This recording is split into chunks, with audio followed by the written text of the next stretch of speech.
Bismillahirrahmanirrahim.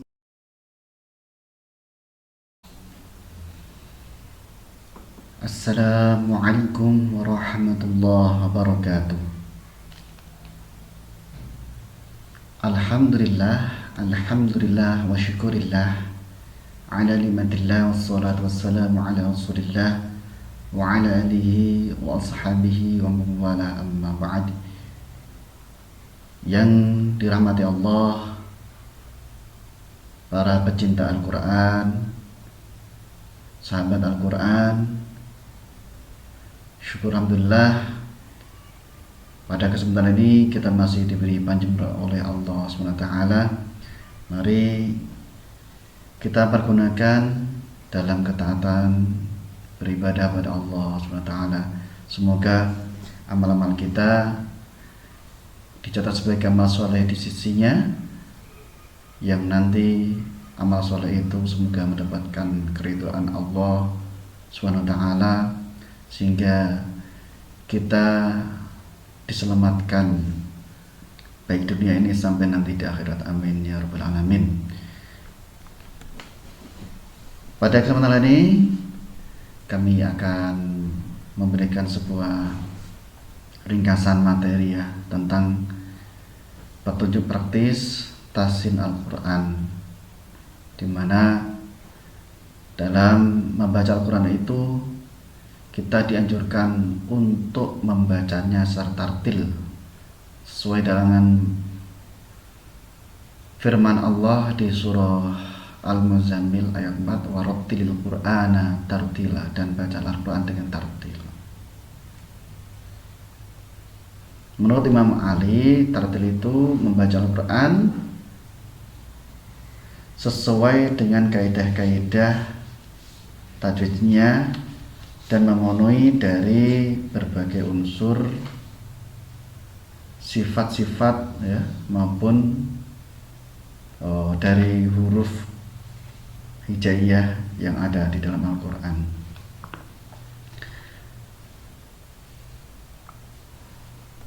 Para pecinta Al-Quran, dalam membaca Al-Quran kita dianjurkan untuk mempunyai atau berguru pada seorang ahli, ustadz, kiai yang mempunyai sanad yang bersambung sampai pada Nabiullah Rasulullah Muhammad SAW, Nabi agung kita.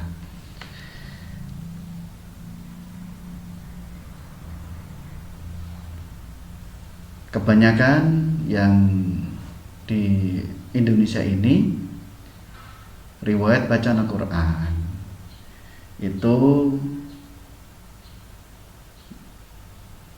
merujuk atau bersanad pada sampai Rasulullah melalui jalur riwayat Hafaz dari Imam Asim.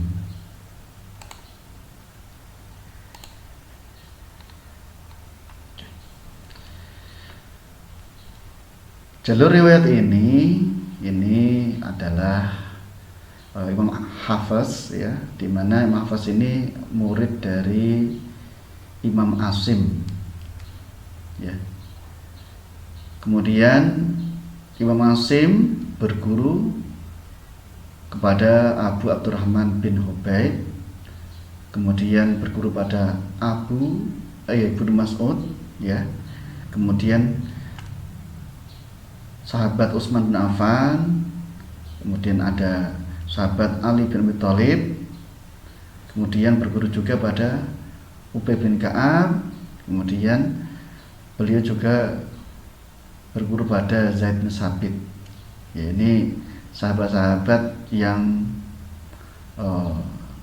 di samping katibul wahyu atau penulis wahyu Al-Quran ketika turun, juga beliau-beliau ini merupakan sahabat terdekat yang bacaan Al-Qurannya bagus. Kemudian dari sahabat ini ada Ibnu Mas'ud, Utsman bin Affan, Ali bin Abi Thalib, Ubay bin Ka'ab, Zaid bin Sabit, beliau langsung mendengarkan atau menyimakkan, mentasbihkan bacaan Qur'annya pada Rasulullah Sallallahu Alaihi Wasallam.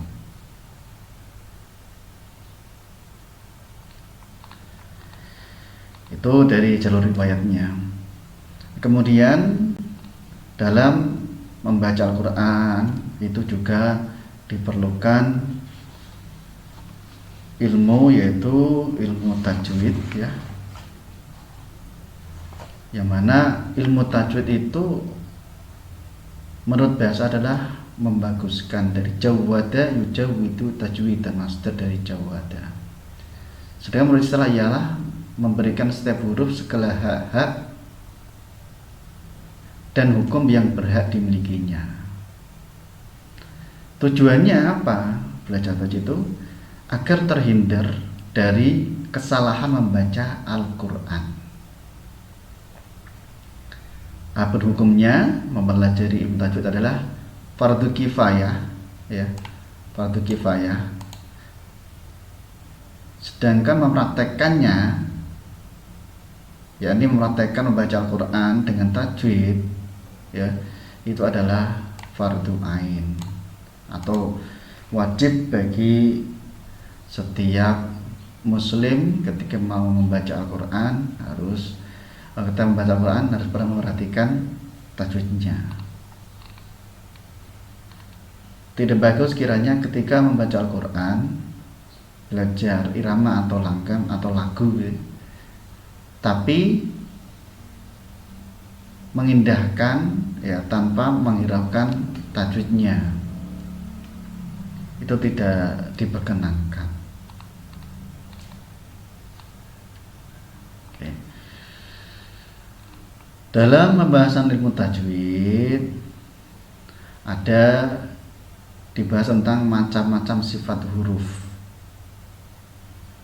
Kenapa kita membahas sifat huruf?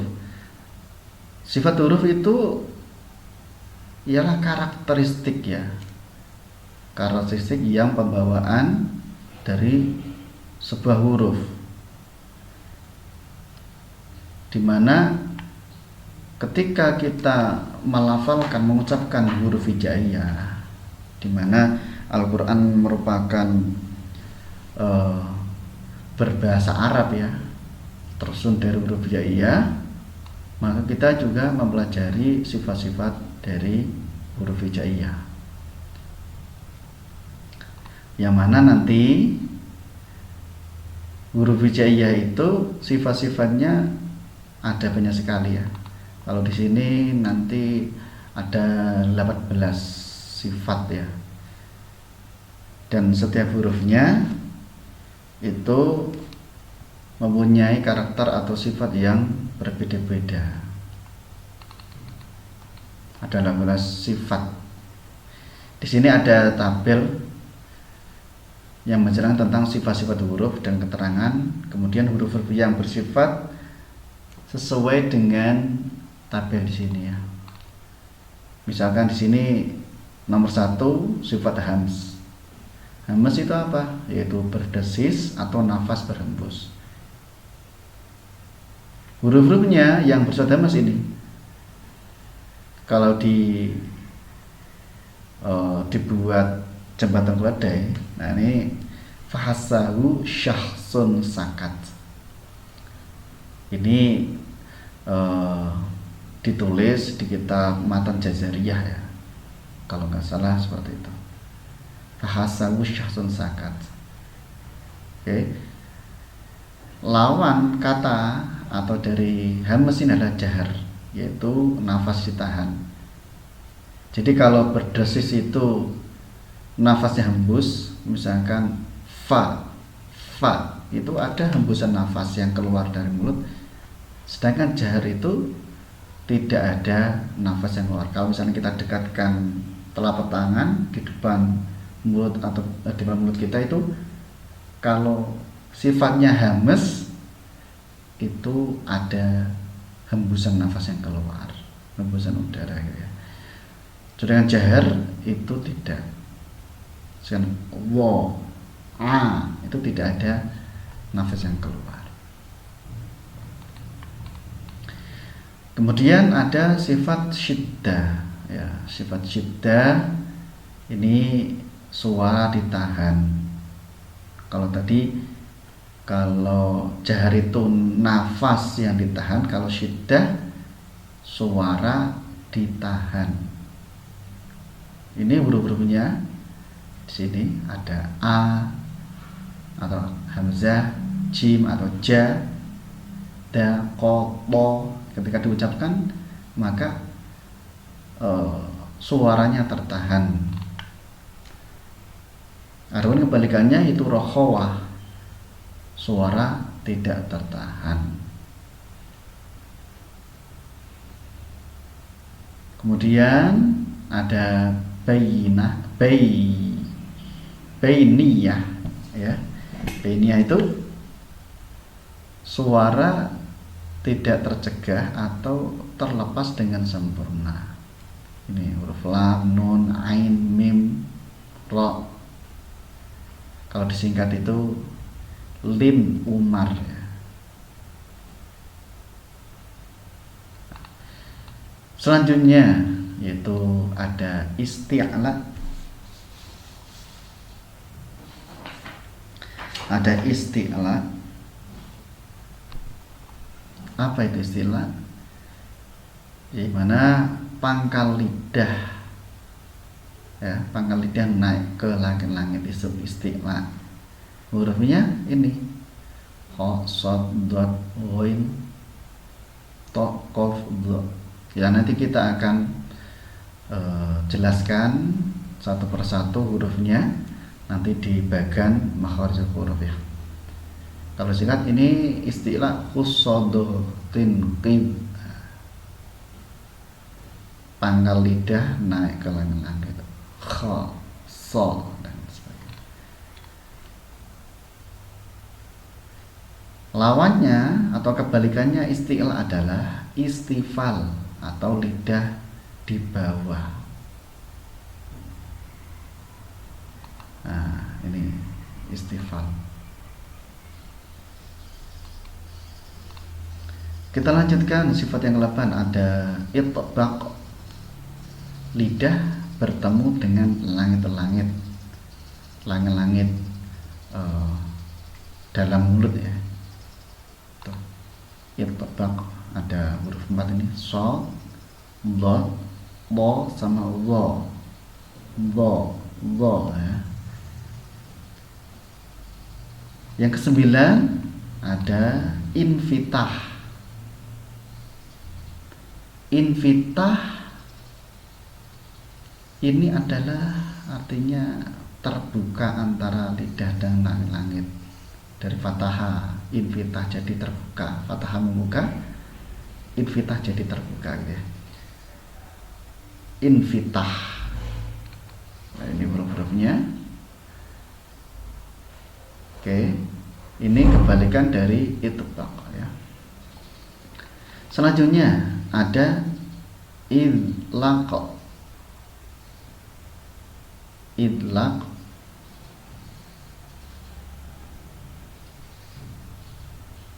yakni keluarnya lancar atau ringan. Kebalikannya adalah ismat, tidak lancar atau hati-hati. Nomor 12 sofir, suaranya berdesir. Ada sad, ada za, ada zai, ada sin, ya. Kemudian qalqalah. Nomor 13 qalqalah, ya, itu memantul suara tambahan, qalqalah, ya, kotok bujatin, ya, disingkatnya ada qaf, ta, ba, jim, dal. 14 inhiraf, yaitu lenturan ujung lidah condong ke punggung lidah. Ada lam sama ro, ya, lam sama ro. Kemudian 15 takrir, suara kali getaran halus ujung lidah, itu huruf ro saja, ya. Selanjutnya nomor 16 istitlalah, yakni makhrajnya memanjang dari tepi atau pangkal lidah setelah maros maju sampai makhraj huruf dot ya, do ya. Tuh. Kemudian selanjutnya yaitu tafasyi. Tafasyi ini huruf shin ya. Bunyinya bersamaan dengan tersebarnya angin kuat yang keluar dari dalam mulut. Ya. Sedangkan yang terakhir adalah hunna, berdengung ya. Ini dua huruf mim sama nun. Hunna. Ketika mim sama nun ini bertasdid, maka diharuskan untuk dengung ya. Dengung ditahan selama 1 alif lebih sedikit. Inna mimma gitu.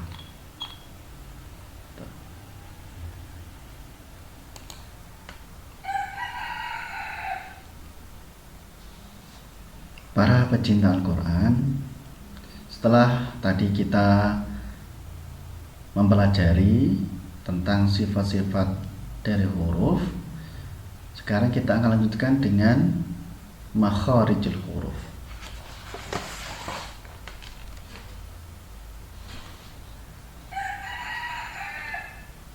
Makharijul huruf yaitu dimana tempat-tempat keluarnya huruf pada waktu huruf itu dibunyikan. Tempat-tempat keluarnya huruf pada waktu huruf itu dibunyikan atau dilafalkan atau diucapkan. Pada bagian ini ya, kita melihat yaitu gambar dari mulai ada ini rongga hidung ya, kemudian di sini ada mulut, kemudian ini tenggorokannya.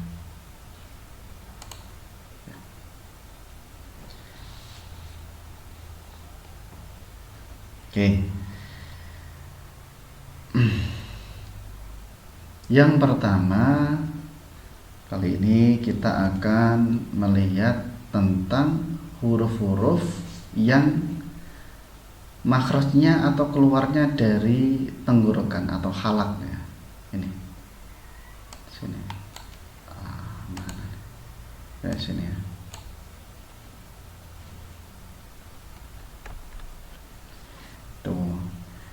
Huruf-huruf yang keluar dari tenggorokan.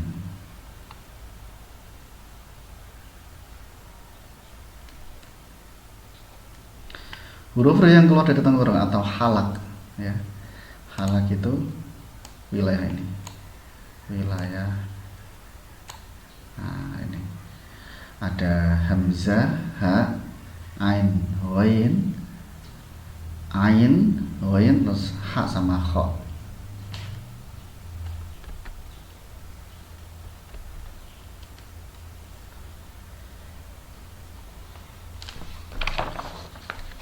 Dinamakan juga huruf 6 ini adalah huruf halak.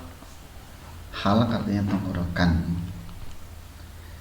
Dan nanti kita akan juga pelajari di tajwidnya ketika nun sukun atau tanwin bertemu dengan salah satu huruf halak 6 ini, maka wajib dibaca idhar atau jelas.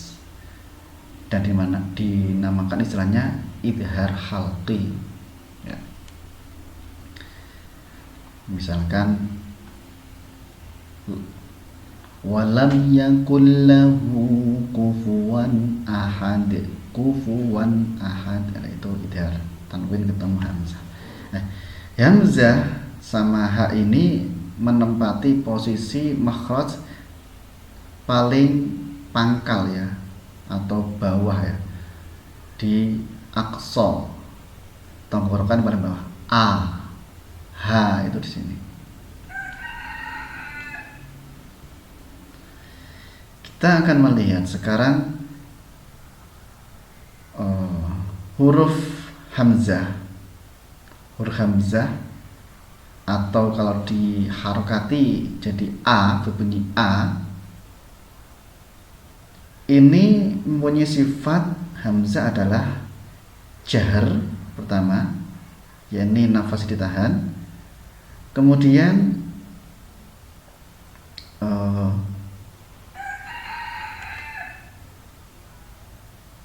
syiddah, suara tertahan. Juga punya sifat istifal, ya. Ada 5 sifat ya, yang ada di dalam huruf hamzah.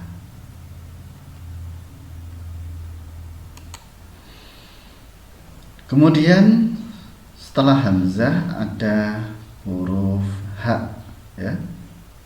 Huruf ha ini aksar ha. Jadi misalkan ha, hi, hubah. Nanti kalau sudah kita membahas tentang makhraj hurufnya, kita akan praktek ya makhraj huruf pada rumus tentang pengucapan kefasihan makhraj huruf ya. Selanjutnya huruf ain sama huruf ha itu di posisi wasat, ya, di tengah tenggorokan.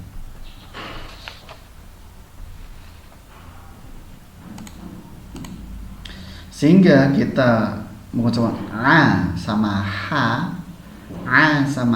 itu bersih, terdengar bersih suaranya, a sama ha, ya. Dan harus infitah ya, infitah terbuka.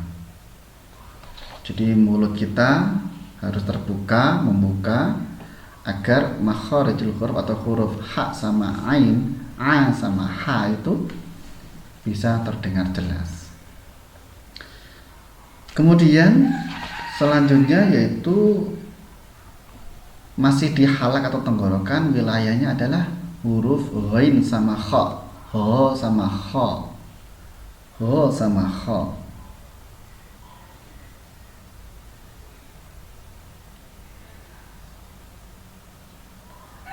Kalau ghain ini sifatnya jahar, ya, nafas tertahan, ho, ho, ho.